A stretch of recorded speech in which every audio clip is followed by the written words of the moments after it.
E aí, gente, tudo bem? Esse vai ser o primeiro vídeo de uma série de alguns vídeos que a gente vai fazer para ler junto as 6 lições do Ludwig von Mises, tá? Decidi fazer essa série de vídeos para que você não tenha desculpa de que não conseguiu ler o livro. Ah, minha vida é muito corrida, eu não consegui ler. Eu trabalho no mercado financeiro, Felipe, não tem como. Pois então, aqui tem um vídeo, eu vou ler e deixei a letra o maior possível para que você consiga me acompanhar também na leitura, tá? Então, vão ser alguns vídeos, cada vídeo vai ser em um capítulo do livro, mas o livro é curtíssimo, tem 105 páginas, tá? Esse livro foi feito com base em uma palestra que o Ludwig von Mises deu, então no começo não era um livro, mas acabou virando um livro, né? Então vamos falar sobre o comecinho, tá? Vou ler aqui o prefácio para vocês. São as 6 lições do Ludwig von Mises, tá? Para que você entenda até melhor conceitos sobre inflação real e não saia acreditando em tudo que é falado na sua faculdade ou porque o governo diz que é verdade, né? Bom, você pode ver que o livro é bem curto, tá? Capítulo 1 ele fala sobre o capitalismo, capítulo 2 socialismo, o intervencionismo, a inflação, o investimento externo, política e ideias, tá? Por isso que são 6 lições. Vamos para o prefácio. Bom, então vamos para o prefácio.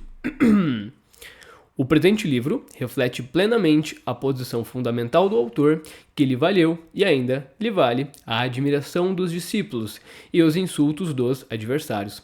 Ao mesmo tempo que cada uma das 6 lições pode figurar separadamente como um ensaio independente, a harmonia da série proporciona um prazer estético similar ao que se origina da contemplação da arquitetura de um edifício bem concebido. Fritz Marchlup, Princeton, 1979. Em fins de 1958, meu marido foi convidado pelo Dr. Alberto Benegas Lynch para pronunciar uma série de conferências na Argentina, e eu o acompanhei. Este livro contém a transcrição das palavras dirigidas por ele nessas conferências e as centenas de estudantes argentinos. Chegamos à Argentina alguns meses depois. Perón fora forçado a deixar o país. Ele governara desastrosamente e destruíra por completo as bases econômicas da Argentina. Seu sucessor, Eduardo Leonardi, não foi muito melhor. A nação estava pronta para novas ideias e meu marido igualmente pronto a fornecê-las. Suas conferências foram proferidas em inglês, no enorme auditório da Universidade de Buenos Aires, em 2 salas contíguas. Estudantes ouviam com fones de ouvido suas palavras que eram traduzidas simultaneamente para o espanhol. Ludwig von Mises falou sem nenhuma restrição sobre capitalismo, socialismo, intervencionismo, comunismo, fascismo, política econômica e sobre os perigos da ditadura. Aquela gente jovem que o ouvia não sabia muito acerca da liberdade de mercado ou da liberdade individual. Em meu livro My Years with Ludwig von Mises, escrevi a propósito dessa ocasião. Se alguém naquela época tivesse ousado atacar o comunismo e o fascismo como fez meu marido, a polícia teria interferido, prendendo-o imediatamente, e a reunião teria sido suspensa. O auditório reagiu como se uma janela tivesse sido aberta e o ar fresco tivesse podido circular pelas salas. Ele sempre falou, sem se valer de quaisquer apontamentos. Como sempre, seus pensamentos foram guiados por uma das poucas palavras escritas num pedaço de papel. Sabia exatamente o que queria dizer e, empregando termos relativamente simples, conseguiu comunicar suas ideias a uma audiência pouco familiarizada com sua obra de um modo tal que todos pudessem compreender precisamente o que estava dizendo. As conferências haviam sido gravadas, as fitas posteriormente foram transcritas. Encontrei este manuscrito datilografado entre os escritos póstumos de meu marido. Ao ler a transcrição, recordei vividamente o singular entusiasmo com que aqueles argentinos tinham reagido às palavras do meu marido.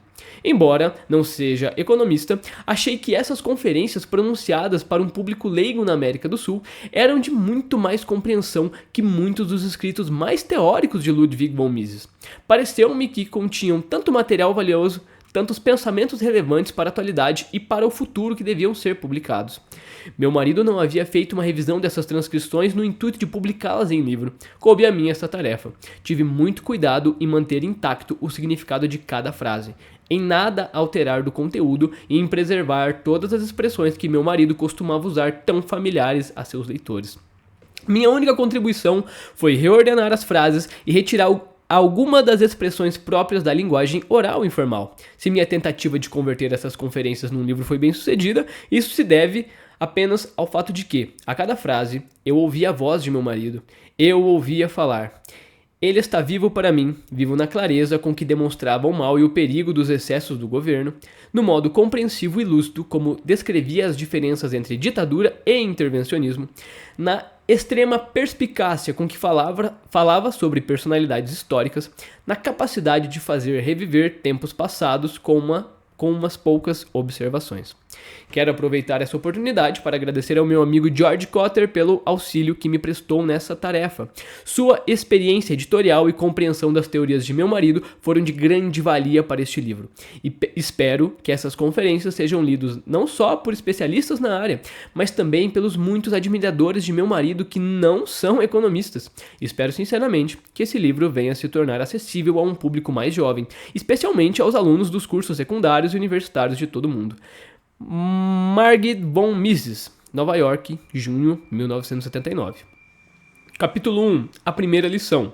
O capitalismo. Certas expressões usadas pelo povo são muitas vezes inteiramente equivocadas. Assim, atribuem-se a capitães de indústria e a grandes empresários de nossos dias epítetos como o rei do chocolate, o rei do algodão ou o rei do automóvel.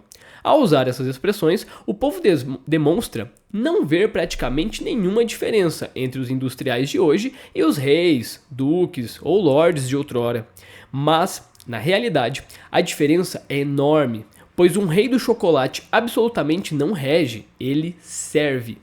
Não reina sobre um território conquistado, independente do mercado, independente de seus compradores. O rei do chocolate, ou do aço, ou do automóvel, ou qualquer outro rei da indústria contemporânea, depende da indústria que administra e dos clientes a quem presta serviços. Esse rei precisa se conservar nas boas graças de seus súditos, os consumidores. Perderá o seu reino assim que já não tiver condições de prestar aos seus clientes um serviço melhor e de mais baixo custo que o oferecido por seus concorrentes. 200 anos atrás, antes do advento do capitalismo, o status social de um homem permanecia inalterado do princípio ao fim de sua existência. Era herdado dos seus ancestrais e nunca mudava. Se nascesse pobre, pobre seria para sempre. Se rico, lord ou duque, manteria seu ducado e a propriedade que o acompanhava pelo resto dos seus dias. No tocante à manufatura, as primitivas industriais de beneficiamento da época existiam quase exclusivamente em proveito dos ricos.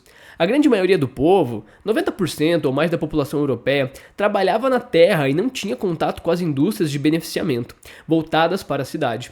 Esse rígido sistema de sociedade feudal imperou por muitos séculos nas mais desenvolvidas regiões da Europa. Contudo, a população rural se expandiu e passou a haver um excesso de gente no campo. Os membros dessa população excedente, sem terras herdadas ou bens, careciam de ocupação. Também não lhes era possível trabalhar nas indústrias de beneficiamento, cujo acesso lhes era vedado pelos reis das cidades. O número desses pátrias crescia incessantemente, sem que todavia ninguém soubesse o que fazer com eles. Eram, no pleno sentido da palavra, proletários, e ao governo só restava interná-los em asilos ou casas de correção. Em algumas regiões da Europa, sobretudo nos Países Baixos e na Inglaterra, essa população tornou-se tão numerosa no século XVIII, constituía uma verdadeira ameaça à preservação do sistema social vigente. Hoje, ao discutir questões análogas em lugares como a Índia ou outros países em desenvolvimento, não devemos esquecer que, na Inglaterra do século XVIII, as condições eram muito piores. Naquele tempo, a Inglaterra tinha uma população de 6 ou 7 milhões de habitantes, dos quais mais de 1 milhão, provavelmente 2, não passavam de indigentes a quem o sistema social em vigor nada proporcionava. As medidas a tomar com relação a esses deserdados constituíam um dos maiores problemas da Inglaterra. Outro sério problema era a falta de matérias-primas. Os ingleses eram obrigados a enfrentar a seguinte questão: que faremos no futuro quando nossas florestas já não nos derem a madeira que necessitamos para nossas indústrias e para aquecer nossas casas? Para as classes governantes, Era uma situação desesperadora. Os estadistas não sabiam o que fazer e as autoridades em geral não tinham qualquer ideia sobre como melhorar as condições. Foi dessa grave situação social que emergiram os começos do capitalismo moderno. Dentre aqueles pátrias, aqueles miseráveis, surgiram pessoas que tentaram organizar grupos para estabelecer pequenos negócios, capazes de produzir alguma coisa. Foi uma inovação. Esses inovadores não produziam artigos caros, acessíveis apenas às classes mais altas. Produziam bens mais baratos que pudessem satisfazer as necessidades de todos. E foi essa a origem do capitalismo, tal como hoje funciona. Foi o começo da produção em massa, princípio básico da indústria capitalista. Enquanto as antigas indústrias de beneficiamento funcionavam a serviço da gente abastada das cidades, existindo quase que exclusivamente para corresponder às demandas dessas classes privilegiadas, as novas indústrias capitalistas começaram a produzir artigos acessíveis a toda a população. Era a produção em massa para satisfazer as necessidades das massas. Esse é o princípio fundamental do capitalismo, tal como existe hoje em todos os países onde há um sistema de produção em massa extremamente desenvolvido. As empresas de grande porte, alvo dos mais fanáticos ataques desfechados pelos pretensos esquerdistas, produzem quase exclusivamente para suprir a carência das massas. As empresas dedicadas à fabricação de artigos de luxo para apenas uso dos abastados jamais têm condições de alcançar a magnitude das grandes empresas. E hoje os empregados das grandes fábricas são, eles próprios, os maiores consumidores dos produtos que nela fabricam. Essa é a diferença básica entre os princípios capitalistas de produção e os princípios feudalistas das épocas anteriores. Quando se pressupõe ou se afirma a existência de uma diferença entre produtores e os consumidores dos produtos de grande empresa, incorre-se um grave erro. Nas grandes lojas dos Estados Unidos ouvimos o slogan: "O cliente tem sempre razão". E esse cliente é o mesmo homem que produz na fábrica os artigos à venda naqueles estabelecimentos. Os que pensam que a grande empresa detém um enorme poder também se equivocam, uma vez que a empresa de grande porte é inteiramente dependente das preferências dos que lhe compram os produtos. A mais poderosa empresa perderia seu poder, sua influência, se perdesse seus clientes. Há 50 ou 60 anos, era a voz concorrente em todos os países capitalistas que as companhias de estradas de ferro eram por demais grandes e poderosas, sendo monopolistas, tornavam impossível a concorrência. Alegava-se que, na área dos transportes, o capitalismo já havia atingido um estágio no qual se destruiria a si mesmo, pois que eliminaria a concorrência. O que se descurava era o fato de que o poder das ferrovias dependia de sua capacidade de oferecer à população um meio de transporte melhor que qualquer outro. Evidentemente, teria sido absurdo concorrer com uma dessas grandes estradas de ferro, através da implantação de uma nova ferrovia paralela à anterior. Porquanto, a primeira era suficiente para atender às necessidades do momento, mas outros concorrentes não tardaram a aparecer. A livre concorrência não significa que se possa prosperar pela simples imitação ou cópia exata do que foi feito por alguém. A liberdade de imprensa não significa o direito de copiar o que outra pessoa escreveu, e assim alcançar o sucesso a que o verdadeiro autor fez jus por suas obras. Significa o direito de escrever outra coisa. A liberdade de concorrência no tocante às ferrovias, por exemplo, significa liberdade para inventar alguma coisa, para fazer alguma coisa que desafie as ferrovias já existentes e as coloque em situação muito precária de competitividade. Nos Estados Unidos, a concorrência que se estabeleceu através dos ônibus, automóveis, caminhões e aviões impôs às estradas de ferro grandes perdas e uma derrota quase absoluta no que diz respeito ao transporte de passageiros. O desenvolvimento do capitalismo consiste em que cada homem tem direito de servir melhor e ou mais barato o seu cliente. E num tempo relativamente curto, esse método, esse princípio, transformou a face do mundo, possibilitando um crescimento sem precedentes da população mundial. Na Inglaterra do século XVIII, o território só podia dar sustento a 6 milhões de pessoas, num baixíssimo padrão de vida. Hoje, mais de 50 milhões de pessoas aí desfrutam de um padrão de vida que chega a ser superior ao que desfrutavam os ricos no século XVIII.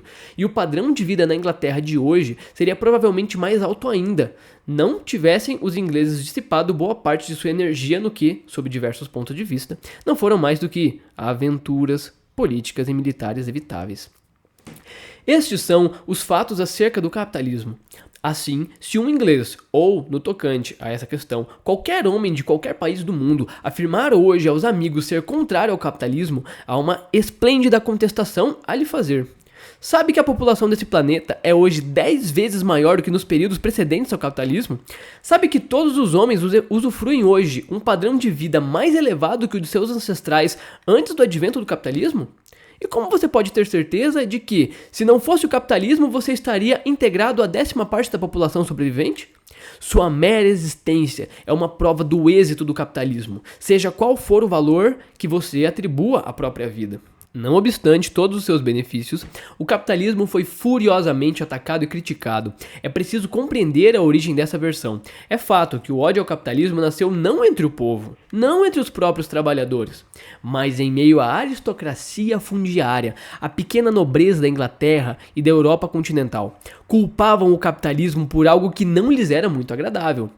No início do século XIX, os salários mais altos pagos pelas indústrias aos seus trabalhadores forçaram a aristocracia agrária a pagar salários igualmente altos aos seus trabalhadores agrícolas. A aristocracia atacava a indústria criticando o padrão de vida das massas trabalhadoras.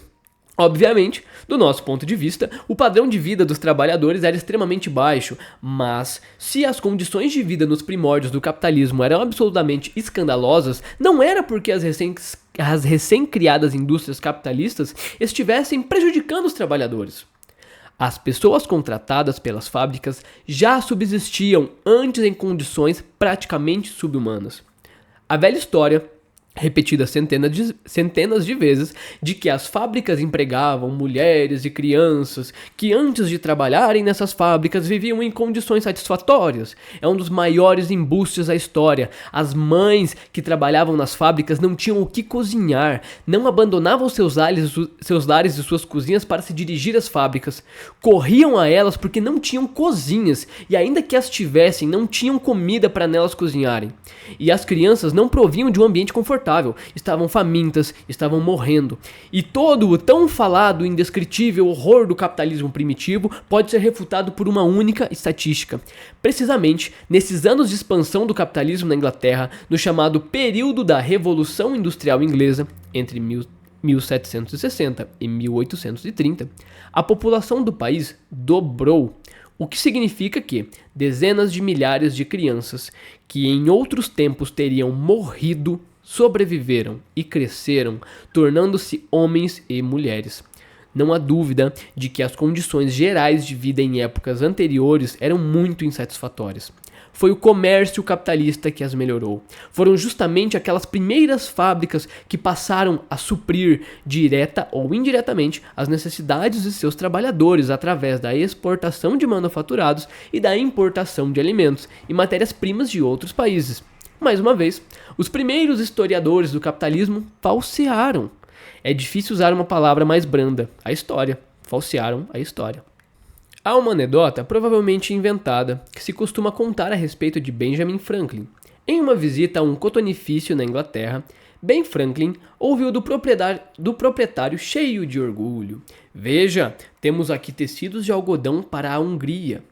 Olhando à sua volta e constatando que os trabalhadores estavam em andrajos, Franklin perguntou: "E por que não produz também para os seus empregados?" Mas as exportações de que falava o dono do cotonifício realmente significavam que ele de fato produzia para os próprios empregados, visto que a Inglaterra tinha de importar toda a sua matéria-prima. Não possuía nenhum algodão, como também ocorria com a Europa continental. A Inglaterra atravessava uma fase de escassez de alimentos. Era necessária sua importação da Polônia, da Rússia, da Hungria. Assim, as exportações, como as de tecidos, se constituíam no pagamento de importações de alimentos necessários à sobrevivência da população inglesa. Muitos exemplos da história dessa época revelaram a atitude da pequena nobreza e da aristocracia com relação aos trabalhadores. Quero citar apenas dois. Um é o famoso sistema inglês do Seed and Land. Por tal sistema, o governo inglês pagava a todos os trabalhadores que não chegavam a receber um salário mínimo oficialmente fixado a diferença entre o que recebiam e esse mínimo. Isso poupava a aristocracia fundiária o dissabor de pagar salários mais altos. A pequena nobreza continuaria pagando tradicionalmente baixo salário agrícola, suplementado pelo governo. Evitava-se assim que os trabalhadores abandonassem as atividades rurais em busca de emprego nas fábricas urbanas. 80 anos depois, após a expansão do capitalismo da Inglaterra para a Europa continental, mais uma vez verificou-se a reação da aristocracia rural contra o novo sistema de produção, né? Na Alemanha, os aristocratas prussianos, tendo perdido muitos trabalhadores para as indústrias capitalistas que ofereciam melhor remuneração, cunharam uma expressão especial para designar o problema: fuga do campo, Landflucht. E discutiu-se, então, no parlamento alemão, que tipo de medida se poderia tomar contra aquele mal. E tratava-se indiscutivelmente de um mal, do ponto de vista da aristocracia rural. O príncipe Bismarck, o famoso chanceler do Reich alemão, disse um dia num discurso: encontrei em Berlim um homem que havia trabalhado em minhas terras. Perguntei-lhe, por que deixou minhas terras? Por que deixou o campo? Por que vive agora em Berlim?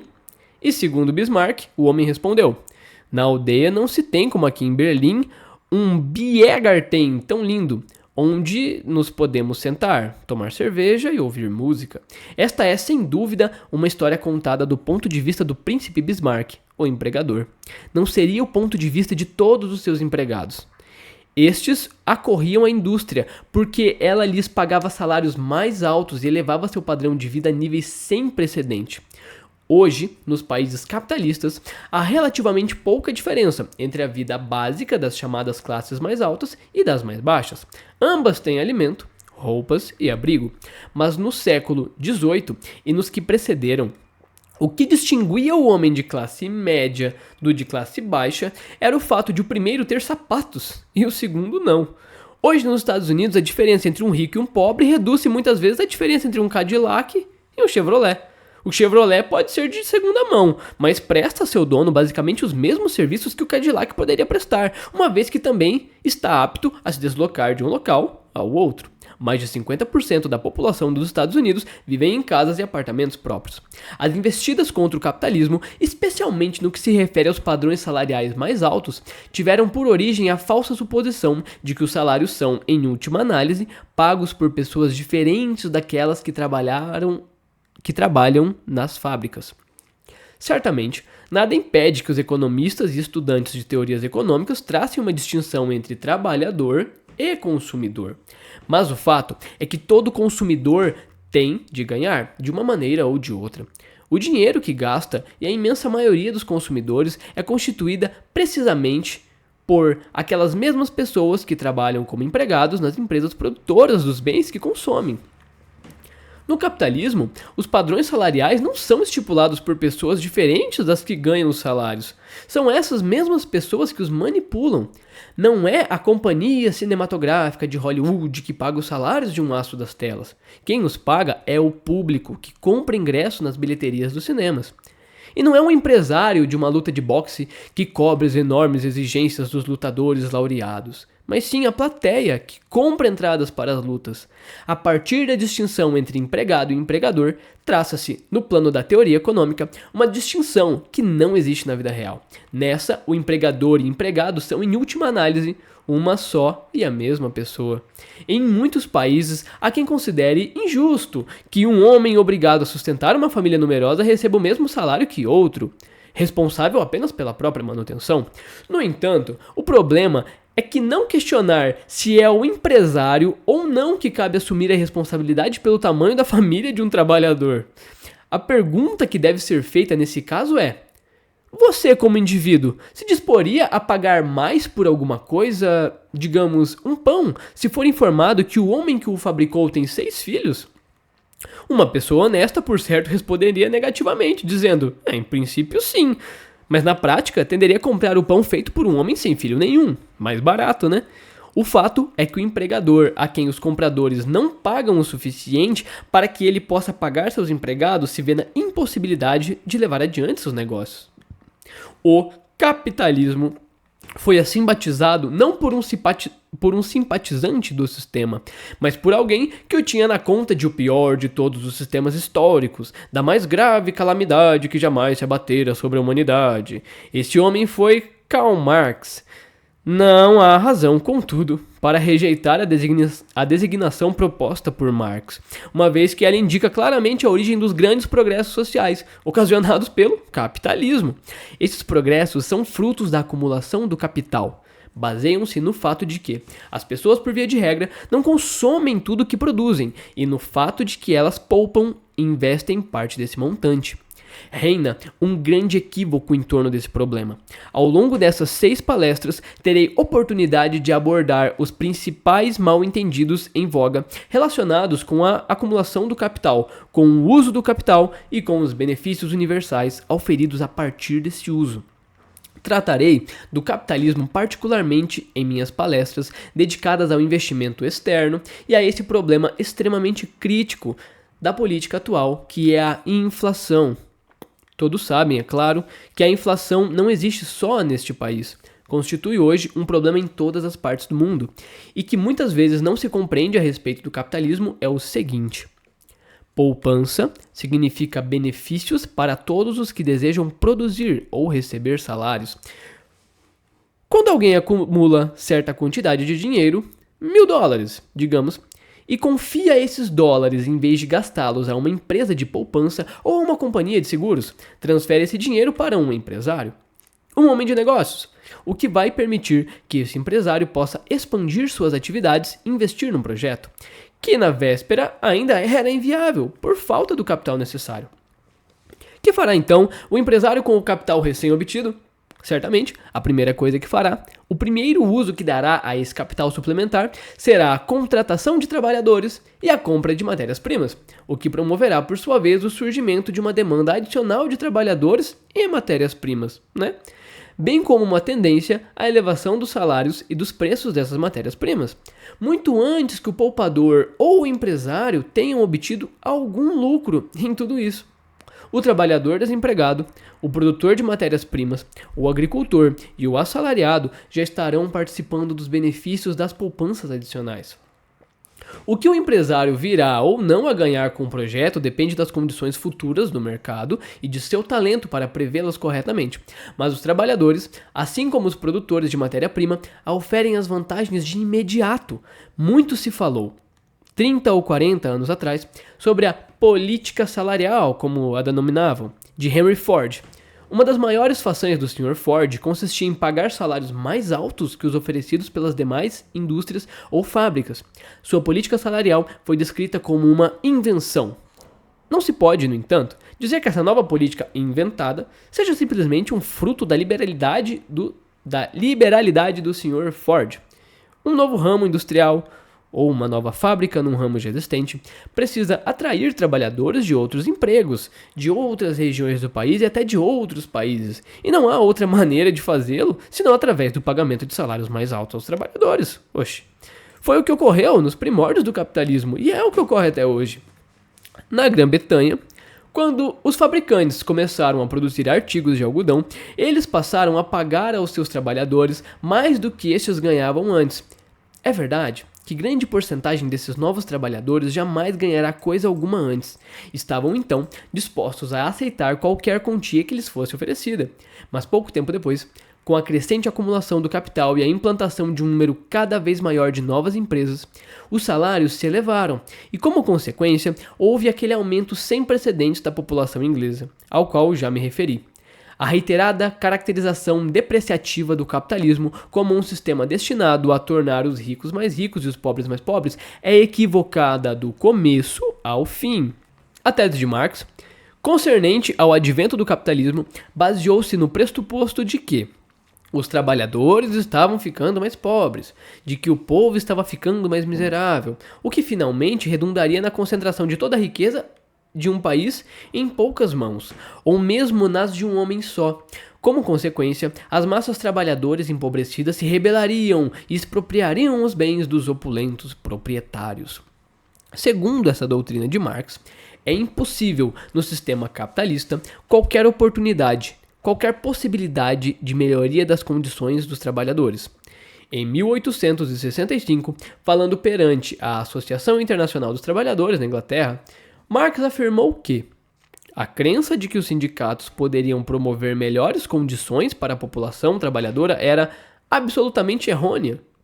Qualificou a política sindical voltada para a reivindicação de melhores salários e menor número de horas de trabalho de conservadora. Era este, evidentemente, o termo mais desabonador a que Marx podia recorrer. Sugeriu que os sindicatos adotassem uma nova meta revolucionária: a completa abolição do sistema de salários e a substituição do sistema de propriedade privada pelo socialismo, a posse dos meios de produção pelo governo. Se considerarmos a história do mundo, em especial a história da Inglaterra a partir de 1865, verificaremos que Marx estava errado sobre todos os aspectos. Não há um só país capitalista em que as condições do povo não tenham melhorado de maneira inédita.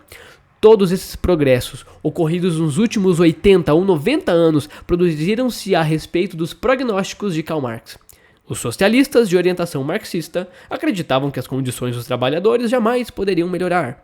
Adotavam uma falsa teoria, a famosa Lei de Ferro dos Salários.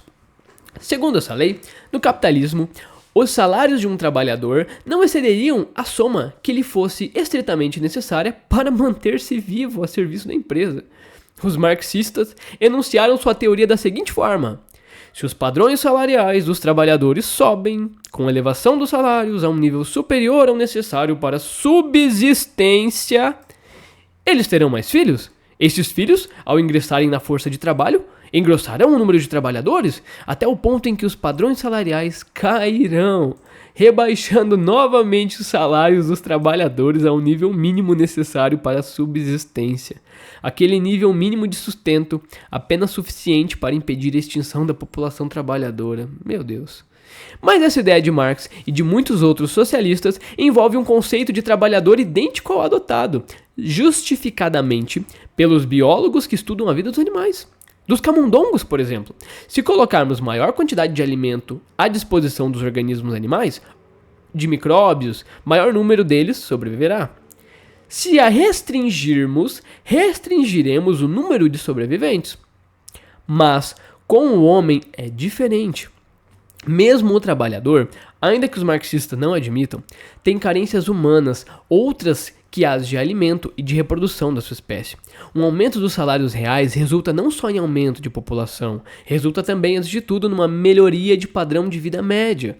É por isso que temos hoje, na Europa Ocidental e nos Estados Unidos, um padrão de vida superior ao das nações em desenvolvimento, as da África, por exemplo. Devemos compreender, contudo, que esse padrão de vida mais elevado fundamenta-se na disponibilidade de capital. Isso explica a diferença entre as condições reinantes nos Estados Unidos e as que encontramos na Índia. Nesse país foram introduzidos, ao menos em certa medida, modernos métodos de combate a doenças contagiosas, cujo efeito foi um aumento inaudito da população. No entanto, como esse crescimento populacional não foi acompanhado de um aumento correspondente do montante de capital investido no país, o resultado foi um agravamento da miséria. Quanto mais se eleva o capital investido por um indivíduo, mais próspero se torna o país. Mas é preciso lembrar que nas políticas econômicas não ocorrem milagres. Todos leram artigos de jornal e discursos sobre o chamado milagre econômico alemão, a recuperação da Alemanha depois de sua derrota e destruição na Segunda Guerra Mundial. Mas não houve milagre. Houve tão somente a aplicação dos princípios da economia do livre mercado, dos métodos do capitalismo, embora essa aplicação não tenha sido completa em todos os pontos. Todo país pode experimentar o mesmo milagre de recuperação econômica, embora eu deva insistir que esta não é fruto de milagre. É fruto da adoção de políticas econômicas sólidas, pois que é delas que resulta. Esse foi a primeira parte, tá? Da primeira lição, que é o capitalismo. Então a gente vai para a segunda parte. Eu vou deixar o link do vídeo aqui, você só clica e já pula para o próximo vídeo, beleza? Valeu? Ei, e não se inscreve de clicar no like e se inscreve aí no canal também, tá? Para dar uma força pra gente. Clica aqui no link que você pula lá para o próximo vídeo, para a segunda lição. Here comes the money. Here we go. Money talk. Here comes the money. Money, money, money.